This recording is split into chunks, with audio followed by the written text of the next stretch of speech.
ఇలా రేవంత్ రెడ్డి వచ్చిన కాడ నుంచి 2 ఏళ్ల పరిపాలన ఎట్లా అనిపించింది మీకు? చాలా బాగా అనిపిస్తున్నాయి. అన్ని పథకాలు అందుతున్నాయా?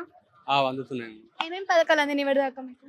మాకు ఉచిత కరెంటు, గ్యాస్ సబ్సిడీ, ఉమ్, రైతులకు ఇది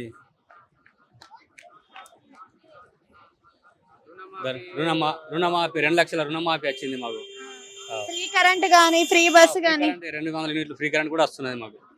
అంటే కేసీఆర్ ఉన్నప్పుడు ఈ పథకాలన్నీ అందలేకున్నాయి కదా. 10 ఏళ్ల పరిపాలన ఆయన చూసిండ్రు, ఇప్పుడు 2 ఏళ్ల పరిపాలన ఈయన చూసిండ్రు. ఇద్దరిలో తేడాలంటే ఏం చెప్తారు? 10 ఏళ్ల పరిపాలనలో మొత్తం లీడర్లే దోసుకున్నారు.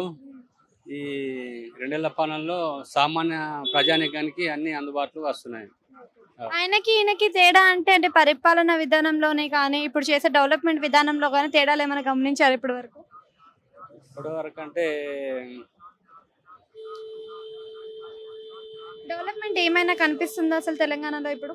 డెవలప్మెంట్ అంటే మేడం, అది ఇన్ని రోజులు అప్పులో ఉండే తెలంగాణ కాబట్టి ఇప్పుడు వచ్చిన తర్వాత ఒక్కొక్కటి సెట్ చేస్తూ పోతున్నాడు రేవంత్ రెడ్డి గారు. అంటే రైజింగ్ తెలంగాణ అని అంటున్నాడు కదా, మరి రైజింగ్ లోనే ఉందా తెలంగాణ ప్రజెంట్?